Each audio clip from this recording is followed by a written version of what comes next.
हिमाचल प्रदेश में बहुत लंबे समय से एक परंपरा रही है कि जब बजट सत्र होता है तो बजट सत्र से पहले जो चुने हुए प्रतिनिधि हैं यानी विधायक हैं वो अपने क्षेत्र से संबंधित विकास कार्य से जुड़े हुए विषयों पर अपनी बात कर सके और बात करने के साथ साथ में कि मेरी इस बार मेरे विधानसभा क्षेत्र में प्राथमिकताएं क्या हैं, पीडब्ल्यूडी में कौन सी सड़कें बननी चाहिए, पीडब्ल्यूडी में हमको कौन सा पुल बनना चाहिए, कौन सा भवन बनना चाहिए, आईपीएच में कौन सी स्कीम्स बननी चाहिए। क्योंकि जनप्रतिनिधि होने के नाते एक चुने हुए विधायक के पास जमीनी जानकारी होती है और उस जानकारी के आधार पर लोगों के साथ में जनप्रतिनिधि वहां पर जो और होते हैं, जो पंचायती राज संस्थाओं के चुने हुए प्रतिनिधि होते हैं, उनके माध्यम से जो सुझाव आते हैं कि हमारे इस इलाके के लिए इस योजना के माध्यम से आप अपनी बात विधायक प्राथमिकता में कहते हुए बजट का प्रावधान करें।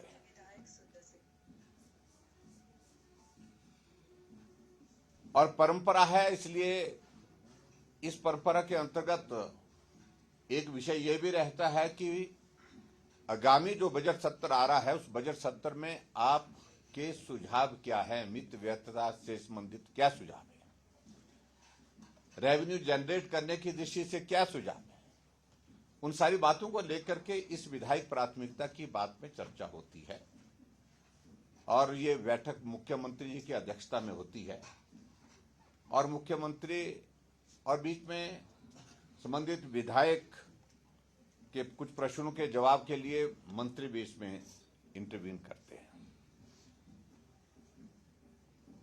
पिछले 2 वर्षों से हिमाचल प्रदेश में कांग्रेस पार्टी की सरकार है और 2 वर्षों से जो हमारे चुने हुए विधायक ऑपोजिशन के विशेष तौर से जिनका मैं जिक्र करना चाहूंगा, परंपरा के हिसाब से उसका पालन करते हुए विधायक प्राथमिकता की बैठकों में जाते रहे। लेकिन हमें इस बात को लेकर के अफसोस है कि 2 वर्ष के कार्यकाल में ऑपोजिशन के विधायकों की डीपीआर बनने की प्रोसेस अधिकांश जगह पर हुई ही नहीं है। मैं अगर अपनी ही बात कहूं, बाकी अगर विधायक अपने अपने क्षेत्र की बात कहना चाहेंगे तो मैं कहूंगा कि वो भी कह सकते हैं कि 1-2 स्पेसिफिक इश्यूज को लेकर के जो हमने प्राथमिकता दी है, पीडब्ल्यूडी में दी है, आईपीएच में दी है, उसकी डीपीआर बनाने की प्रोसेस ही शुरू नहीं हुई है और 2 वर्ष कार्यकाल कांग्रेस का पूरा हो चुका है, कांग्रेस की सरकार का पूरा हो चुका है। ये तीसरी विधायक प्राथमिकता की बैठक है। जब आपको डीपीआर ही नहीं बनानी है तो निश्चित रूप से उसके बाद फिर विधायकों के कहने पर काम कैसे होंगे। और उससे आगे बढ़कर के एक और चीज को लेकर के हिमाचल प्रदेश में एक नई परंपरा शुरू कर दी कि डीपीआर जो बन करके तैयार हो भी गई है पिछली, उसमें भी लिस्ट बना करके मुख्यमंत्री के सामने प्रस्तुत की जा रही है कौन सी डीपीआर हमको नाबार्ड के सामने पेश करनी है, नाबार्ड को फॉरवर्ड करनी है।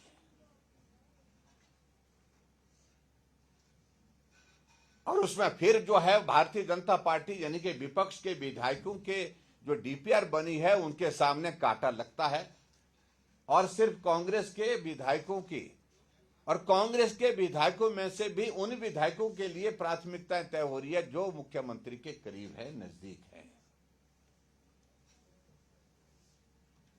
उनकी स्कीमों के सामने टिक लगता है और बहुत सारे कांग्रेस के विधायक, जब हमने पिछले कल ये फैसला किया कि हम नहीं जाएंगे,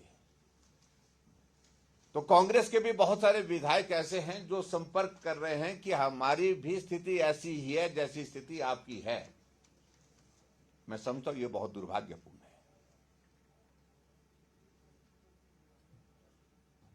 जब मुख्यमंत्री विपक्ष में हुआ करते थे तो विधायक इंस्टीट्यूशन की बहुत लंबी लंबी बातें करते थे। विधायकों के लिए ये होना चाहिए, विधायकों के लिए वो होना चाहिए, विधायकों के जो प्रेरोगेटिव जो है उनको स्ट्रेंथन करना चाहिए, हमको एक मंच पर सारी चीजों को छोड़ करके काम करना चाहिए। लेकिन बहुत निराशा है, बहुत दुर्भाग्यपूर्ण परिस्थिति है हमारे सामने। अगर विधायक इंस्टीट्यूशन को पूरी तरह से बर्बाद अगर किया है तो वर्तमान की सरकार में हुआ है। हम विधायक चुने हुए हैं, लेकिन विधायक होकर के भी हम डिप्टी कमिश्नर को लिखते हैं कि मेरे विधानसभा क्षेत्र की इस स्कीम के लिए आप पैसा स्वीकृत करिए, लेकिन हमारे कहने पर पैसा स्वीकृत होता नहीं है। जो कहीं चुनाव में नहीं जीते हैं, जिनने कहीं ने चुनाव भी नहीं लड़ा है, अगर चुनाव लड़ा है तो चुनाव हारे हैं, उनके लिए वो भी स्पेसिफिक होकर के कांग्रेस पार्टी में भी एक एक विधानसभा क्षेत्र में 3-3 4-4 नेता हैं, लेकिन जिस का नाम सुक्खू जी ने डिप्टी कमिश्नर को यहां से भेजा है कि इस विधानसभा क्षेत्र में अमुक कांग्रेस के इस नेता के कहने पर काम होंगे, बाकियों के कहने पर काम नहीं होंगे, उस प्रकार से पैसा स्वीकृत किया जा रहा है। एक तरह से विधायकों को अपमानित करने का यह क्रम जो है लगातार चला हुआ है। और हम जाते हैं इस बात को लेकर के हैरान होते हैं, कांग्रेस के वो लोग जो किसी दायित्व पर, सरकारी दायित्व पर नहीं है, लेकिन अधिकारियों की बैठक ले रहे हैं, अधिकारियों को कार्यक्रम में बुला रहे हैं, टूर्नामेंट का उद्घाटन कर रहे हैं, स्कूल के एनुअल फंक्शन में वो वहां पर जाकर के भाषण दे रहे हैं। और इनके मंत्री जहां प्रवास पर जाते हैं, स्थानीय विधायक को निमंत्रण ही नहीं दे रहे हैं, ऑपोजिशन के विधायकों को निमंत्रण ही नहीं दे रहे हैं।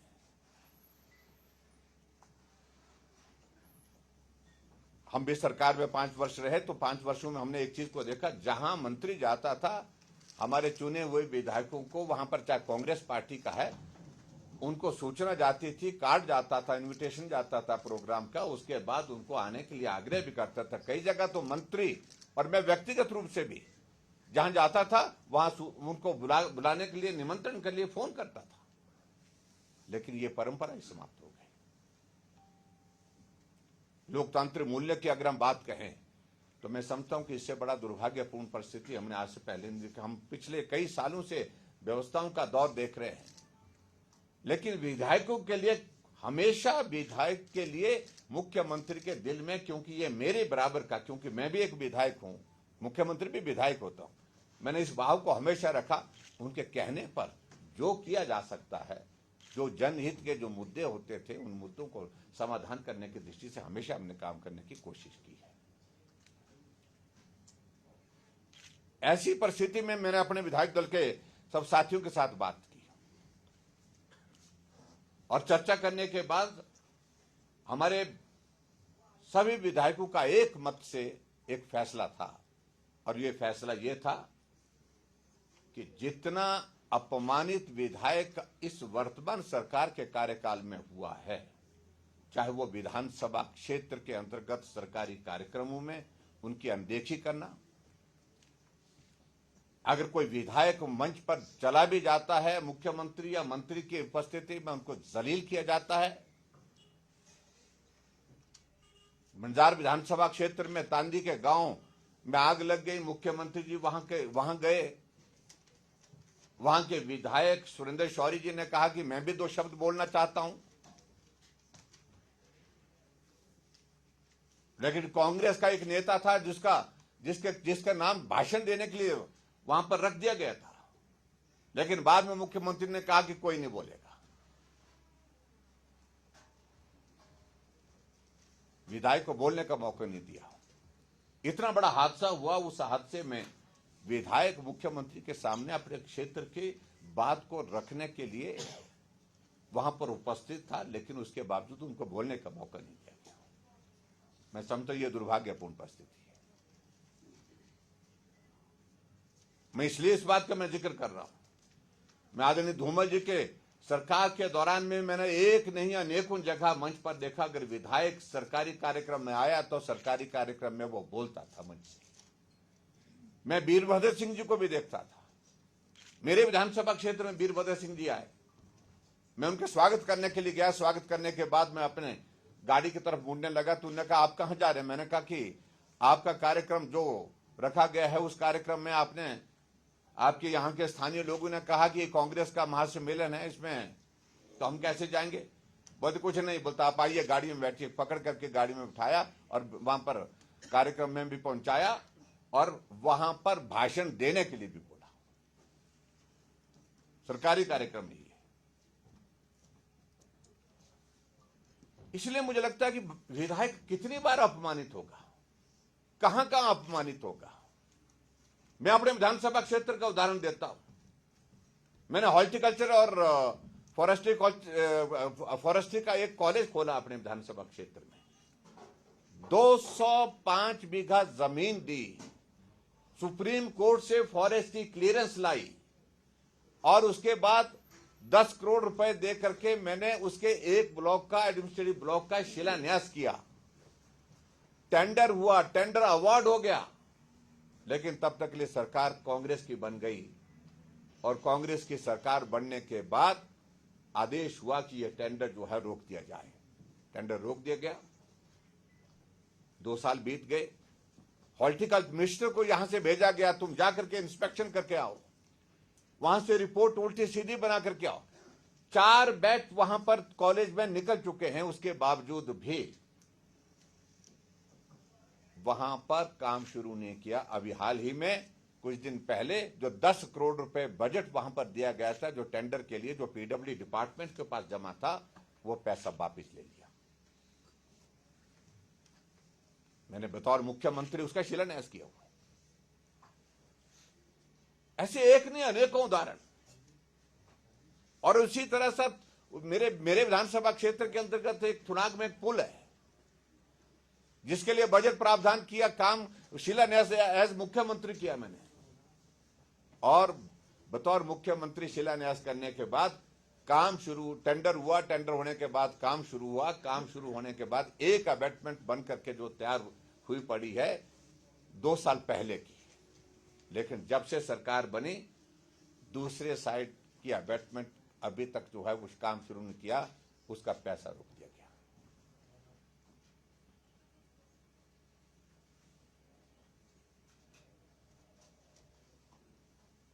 एक नर्सिंग का कॉलेज है हमारे वहां पर, उसका काम रुका पड़ा हुआ, पैसा बंद कर दिया। मैं कितने उदाहरण दूं उन सारी चीजों को लेकर। और ऐसे उदाहरण एक विधानसभा क्षेत्र में नहीं, अनेक विधानसभा क्षेत्र में इस प्रकार के उदाहरण देखने को मिले। जहां जहां भारतीय जनता पार्टी का विधायक है, वहां काम रोकना, काम बंद करिए। उल्टा यह होता कि मुख्यमंत्री जाता है या मंत्री कहीं किसी विधानसभा क्षेत्र में, ऑपोजिशन के विधानसभा क्षेत्र में जाता है, जब देखते हैं कि यह काम चला हुआ था, काम रुका है, तो आदेश करते हैं कि काम क्यों रुका है, इस काम को शुरू करना चाहिए। और यहां उल्टा है, काम अगर शुरू हुआ था तो यह काम क्यों चल रहा है, इसको बंद करने के आदेश देकर के आते हैं। जब इस प्रकार के हालात होंगे तो विधायक इंस्टीट्यूशन को तो तबाह कर दिया, बर्बाद कर दिया है हिमाचल प्रदेश में।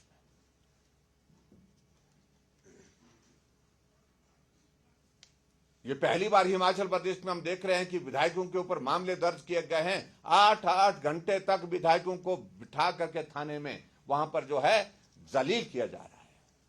आज से पहले कभी नहीं हुआ।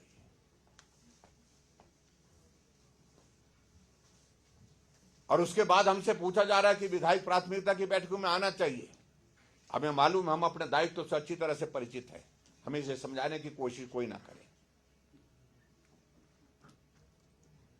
कहा कि जनहित के मुद्दों को उठा सकते थे, वहां पर उठाने के लिए हम लगातार जाते रहे, वहां पर उस परंपरा का पालन करते रहे, विधायक प्राथमिकता की बैठक में जाकर के। लेकिन उसके बावजूद हुआ जब कुछ नहीं, उल्टा जो बोला गया उसके विपरीत काम हुआ। एक स्वभाव बन गया मुख्यमंत्री जी का और इस वर्तमान सरकार का कि जो बोला जाता है उसके विपरीत काम करना।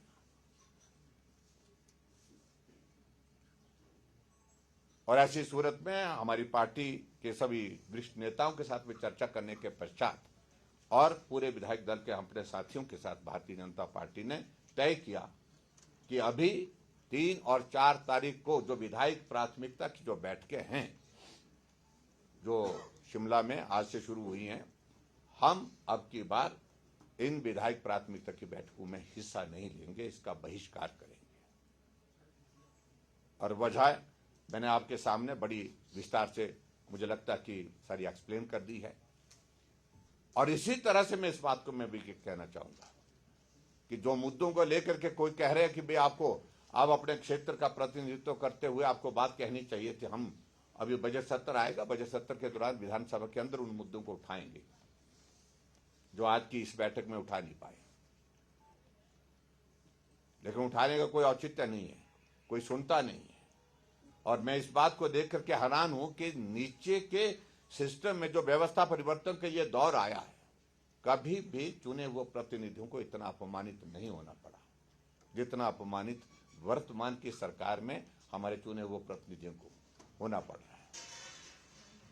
विधायक निधि का पैसा हम स्वीकृत करके भेज रहे हैं, हम किसी कम्युनिटी सेंटर के लिए 3 लाख रुपए भेज रहे हैं, लेकिन रिलीज 10,000 रुपए किया जा रहा है, क्योंकि ट्रेजरी में सीलिंग लगा करके रख दी है कि 10,000 रुपए से ज्यादा पैसा रिलीज नहीं करना है। आखिरकार विधायक जाए तो कहां जाए?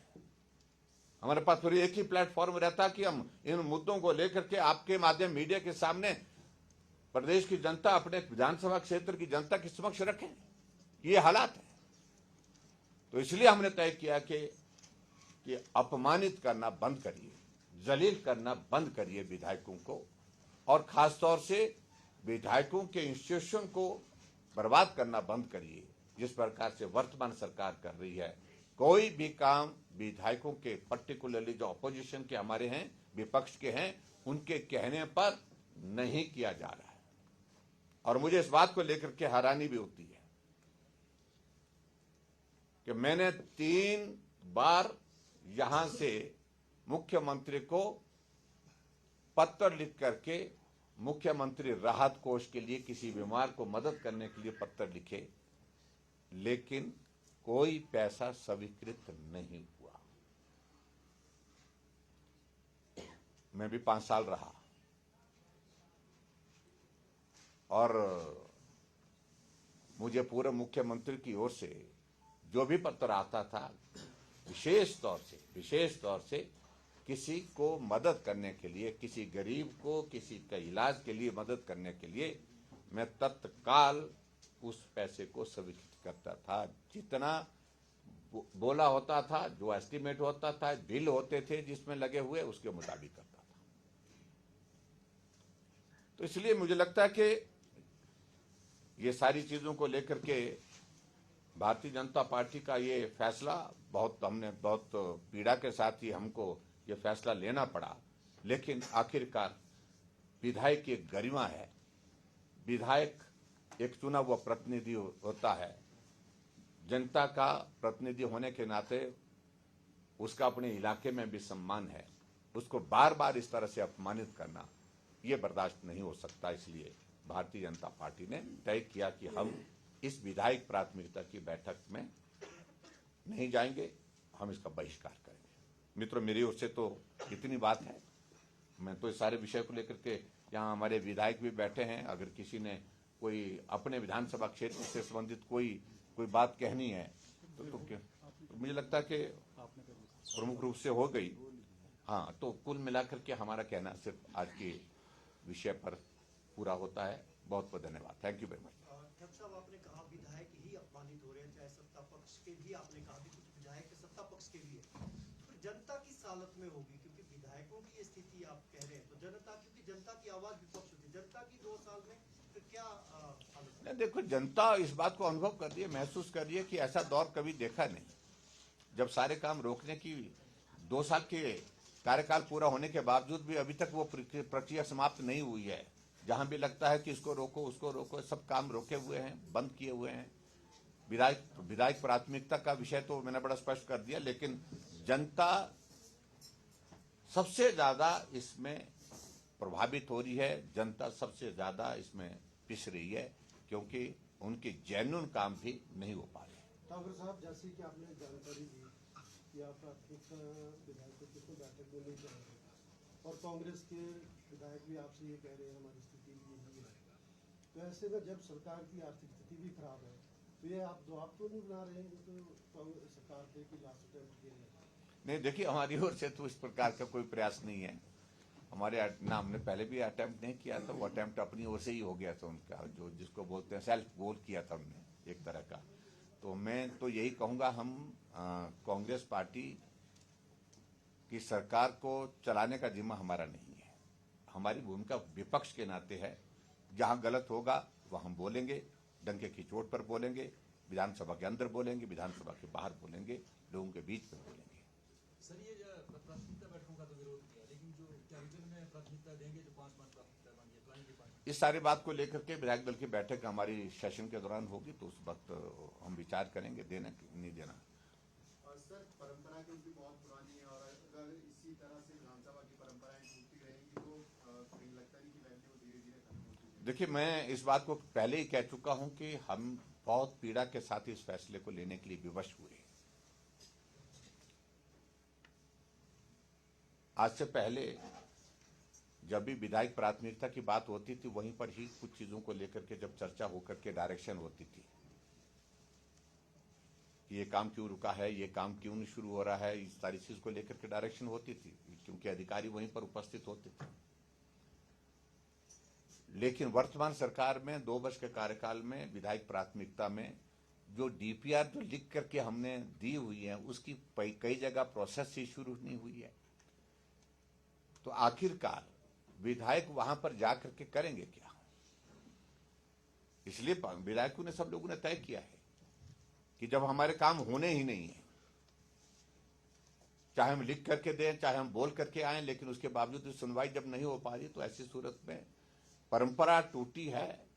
इस बात को हमें भी खेद है, लेकिन परंपरा टूटने की कोई एक व्यवस्था है, वो हमारे सामने, जिसका मैंने जिक्र किया है। सर, यहाँ आप कह रहे हैं कि सरकार साथ नहीं दे रही है विकास के लिए, उधर वो लोग कह रहे हैं कि केंद्र से हमको पैसा नहीं आ रहा है, तो कितना सहमत है सर आप? देखिए, ऐसा है कि प्रदेश में सरकार कांग्रेस पार्टी की 2 सालों से यही रोना रो रहे हैं। मुख्यमंत्री विशेष तौर से इसी बात को जिक्र करते हैं। जब व्यक्ति अपने आप कोई काम नहीं कर पाता है, तो बहुत आसान तरीका होता है कि उसका ठीकरा जो है दूसरे के सिर फोड़ा जाता है। हम देख रहे हैं कि पिछले 2 साल से कांग्रेस की सरकार हिमाचल प्रदेश में है, लेकिन अभी तक रोना यही है कि जयराम ठाकुर ने लोन ले रखा, जैसा कि उन्होंने कोई लोन लिया ही नहीं। जैसे कि कांग्रेस की सरकार जब सत्ता से बाहर 2017 में हुई थी, जैसे वो हमको जो है नो ड्यू सर्टिफिकेट दे करके गई थी कि कोई लेन देन बचा नहीं है, हमने सारा कुछ अदा कर दिया है। और दूसरा उनका एक ही है कि अच्छा तरीका है, जब हम काम करने की स्थिति में नहीं हो पा रहे हैं, तो काम करने की स्थिति में नहीं हो पा रहे हैं, तो एक चीज बहुत सरल और आसान लगती है कि केंद्र मदद नहीं कर रहा है, केंद्र मदद नहीं कर रहा है, केंद्र पर मोदी जी पैसा नहीं दे रहे हैं। उनको ये जानकारी होनी चाहिए, केंद्र पैसा दे रहा है, और केंद्र की मदद से हिमाचल प्रदेश की सरकार चल रही है, और केंद्र के पैसे का कितना किस प्रकार से दुरुपयोग हो रहा है, इसकी कल्पना नहीं की जा सकती, जो आज से पहले कभी हुआ नहीं। और मैं आपकी जानकारी के लिए बता रहा हूं, चाहे वो रेलवे का है, रेलवे बोर्ड के चेयरमैन को लिखना पड़ा चीफ सेक्रेटरी को कि स्टेट शेयर कम से कम दे, आप जो स्टेट शेयर बनता है उसको जमा करिए, हम अपना पैसा, जो केंद्र का पैसा जितना लगाना था हम लगा चुके, उससे ज्यादा लगा चुके।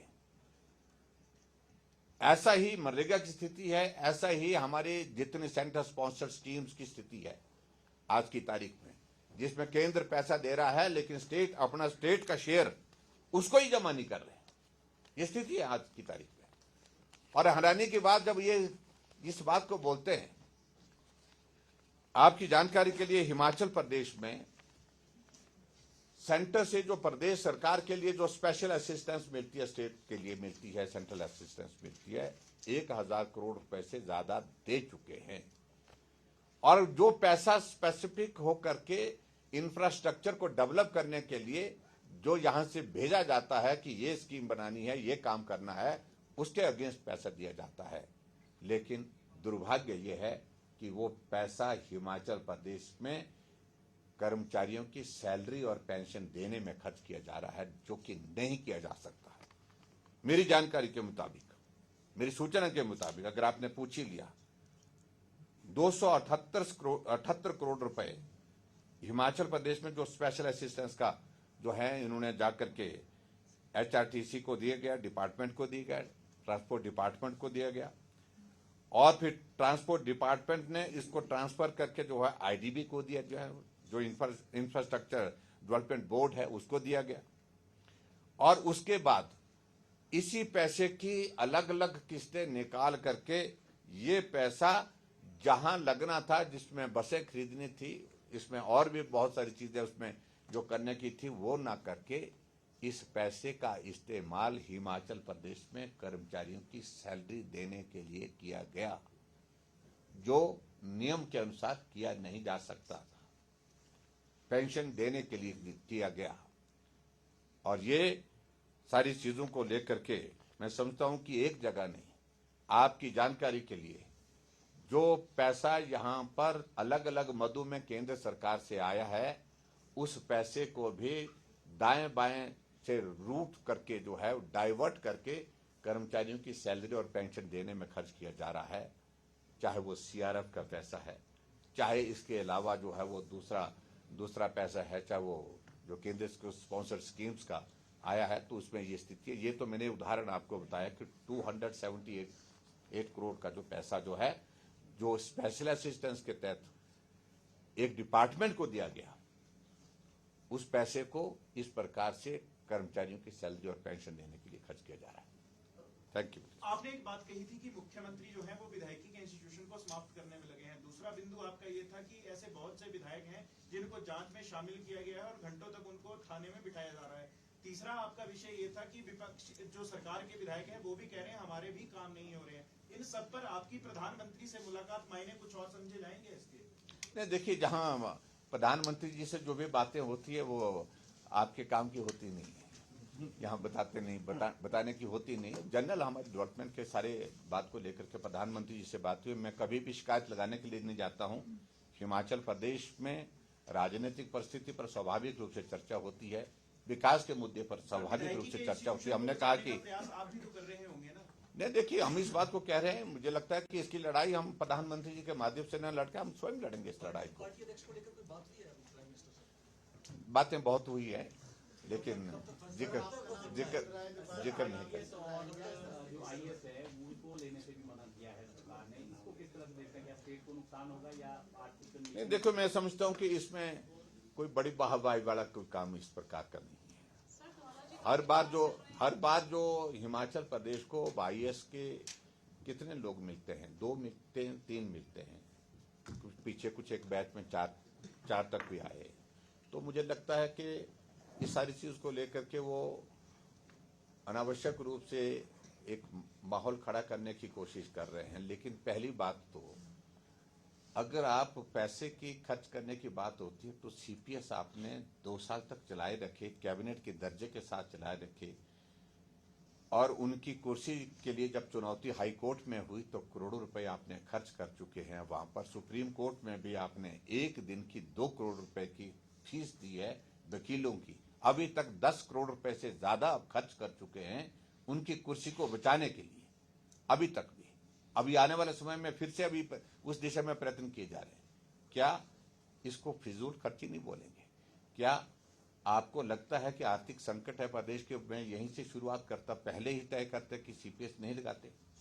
हमने नहीं लगाए, कैबिनेट दर्जे के साथ बहुत सारे लोग लगे हैं, वो बदसूर लगे हुए हैं सारी चीजों को लेकर के। मैं सारी चीजों को लेकर के अब बार बार कहने नहीं चाह रहा हूं, लेकिन आखिरकार कटौती करने के लिए, टैक्सेस लगाने के लिए जो ऐसी जगह तलाश की जा रही है जिसमें ना तो रेवेन्यू बहुत ज्यादा आएगा और ना ही प्रदेश के विकास के लिए बहुत ज्यादा जो है गुंजाइश निकल पाएगी। सर, आपने कहा कि कांग्रेस के विधायक नाराज है सरकार से, इधर सर धवाला जी भी नाराज चल रहे हैं। और मंडल में कई लोग कई जगह जहाँ पर देखिए, ऐसा है कि भारतीय जनता पार्टी एक अनुशासित पार्टी है, और निश्चित रूप से मैं समझता हूं कि जो बात कहने का अधिकार है प्लेटफॉर्म पार्टी का है, वहां पर बात करें। और ऐसे सार्वजनिक पर बात करने का स्वभाव कभी इस प्रकार से जो है वो पार्टी स्वीकार नहीं करती है। इसको बंद करना होगा पार्टी को निश्चित रूप से। और उनको पार्टी ने पूरा सम्मान दिया है। जब चुनाव लड़ करके वो नहीं जीत पाए थे तब भी उनको कैबिनेट के दर्जे के साथ सम्मान दिया गया है। थोड़ा उनको संयम करना चाहिए। और मैं इतना ही कहूंगा कि पार्टी के प्लेटफॉर्म पर जब भी बात कहनी है वो कहें, लेकिन सार्वजनिक मंच पर बात करने पर परहेज करना पड़ेगा। सर, जो सेंट्रल फंड की आपने बात की, अब वो हिमाचल को मिल रहा है आप कह रहे हैं, और जो पैसा है उसका वो सैलरी और पेंशन में दिया जा रहा है आप ये कह रहे हैं, तो सैलरी और पेंशन के लाले पड़े हैं अभी वर्तमान स्थिति? बिल्कुल लाले पड़े हैं, पूरी तरह से लाले पड़े हैं। और ये लाले आज से नहीं, अब पिछले 2 साल से पड़े।